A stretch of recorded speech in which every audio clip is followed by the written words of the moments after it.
दोस्तों, आज की कहानी है बेटा इतना घमंड अच्छा नहीं।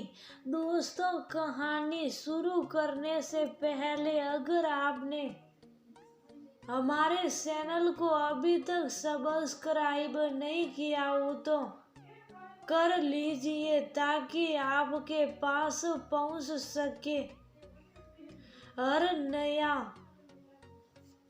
वीडियो। राघव का सारा चेहरा आंसुओं से भीग रहा था। उसे रह रह कर अपनी गलतियां ध्यान आ रही थी, पर अब उनसे बचने का कोई रास्ता नहीं था सिवाय उसके दुष्परिणाम भुगतने के। दूर आश्रम में अपने गुरुजन के सानिध्य में बैठा गो सेवा करता वो सोच रहा था कि कोई सहसा उसे देखे तो विश्वास न कर सके कि ये वो ही व्यक्ति है जो कभी पूरे शहर का सबसे प्रतिष्ठित व्यक्ति हुआ करता था। आज भी जब भी वह सोचता अपने बारे में तो उसका दिल भर जाता आत्मग्लानि और अफसोस से कि उसे क्या हो गया था, वह इतना क्रूर कैसे बन गया था। कुछ ही वर्षों पहले ही तो बात है जब ये ही राघव डॉक्टर आर बिश्नोई के नाम से जाना जाता था। शहर के टॉप मोस्ट कॉलेज का प्रिंसिपल, उसके नाम की तूती बोलती सारों और बहुत दिनों से रुकी हुई लेक्चरर की नियुक्तियां शुरू हो गई थी और लोगों में बहुत उत्साह था नई नियुक्तियों को लेकर। कितने ही परिश्रमी विद्यार्थी जो कई वर्षों के नौकरी के इंतजार में थे और ये अस्थायी लेक्चरर्स जो स्थायी होने की राह देख रहे थे, उन सब में खुशी की लहर दौड़ गई थी कि अब उनके सपने पूरे होने को हैं। इंटरव्यू शुरू हो गए थे अलग अलग विषयों के, लेकिन उनके परिणाम बड़े चौंकाने वाले थे। जो लोग कई कई वर्षों से अपनी सेवाएं दे रहे थे वो नौकरी से बाहर हो रहे थे और नए लोगों की भर्ती हो रही थी। लोगों में आक्रोश की भावना बलवती होती गई। सब में एक ही चर्चा की थी कि ये प्रिंसिपल इतनी अंधेरगर्दी क्यों रहा है। किसी ने दबी जुबान कहा भी ये तो खुद ऑन स्पेशल ड्यूटी है, अपनी स्थायी जॉब का अता पता नहीं और मेधावी और डिजर्विंग लोगों को बेरहमी से बाहर कर रहा है। ये बड़ी ऊपर तक पहुंच से इसकी कोई बाल भी बाका नहीं कर पाएगा, इसका कुछ लोग कहते और वह फूलकर कुंफा होता जाता। एडमिनिस्ट्रेशन भावनाओं में बहकर नहीं होता, उसके लिए सबके हित में कड़े निर्णय लेने पड़ते हैं, वो कहता और सब शुभ रह जाते। जी हाँ, ये राघव बिश्नोई ही था जिसका अभिमान सिर चढ़कर बोल रहा था। उस वक्त उसके गुरु स्वामी राम तीर्थ मिलने आए।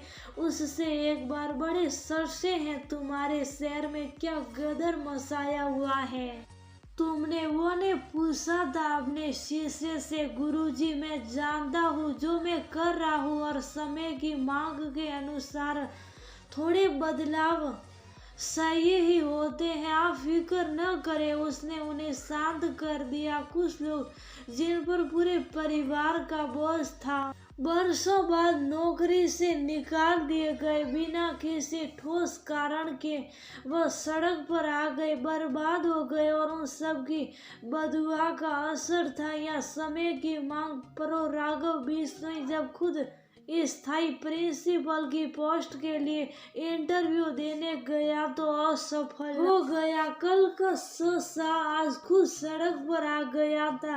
अपनी पुरानी पोजीशन पर लौटना उसे बहुत हैटी का काम लगता और वह रात दिन घुलने लगा। आत्मग्लानि के ऐसे भंवर में फंस गया था वो कि इससे बाहर निकलना नामुमकिन हो चला था। रह रहकर उसे उन लोगों का ध्यान आता तो उसकी वजह से बेरोजगार हो गए थे। अपने अहंकार में सुर होकर वह अपनी औकात भूल गया था, पर आज जब खुद भगवान ने उसे ही उस रास्ते पर ला भटका था तब वह वापस नहीं हो सकता था।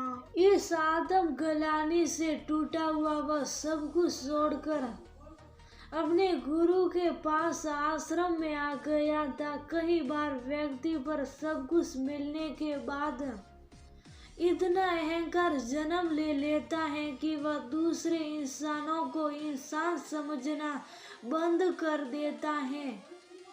अहम ब्रह्मास्मि यानी मैं ही ब्रह्मा हूँ, सबका पालनहार हूँ। फिर वह सबको गाजर मूली की तरह काटने लगता है और तब विधाता को उसे काटकर ये बताना पड़ता है कि सर्वशक्तिमान सिर्फ वो ईश्वर ही है और कोई नहीं। जब जब व्यक्ति अपनी औकात भूलकर सर्वज्ञ सर्वशक्तिमान बनने का दम करता है, उसे भगवान की सीख जरूर देते हैं। इसलिए अपनी शक्ति का पद कभी भी दुरुपयोग न कीजिए। जिस दिन उस विधाता का चक्कर चलता है वह सबको न्यूट्रलाइज कर देता है। कितनी ही आत्म ग्लानि, आत्म मंथन फिर आपको पहले वाली स्थिति तक नहीं ला पाता। बरसों से कमाई इज्जत मिनट भर में गवा दी जाती है, जो मन का सुकून और दिल का सैनो अमन सुरा ले जाती है।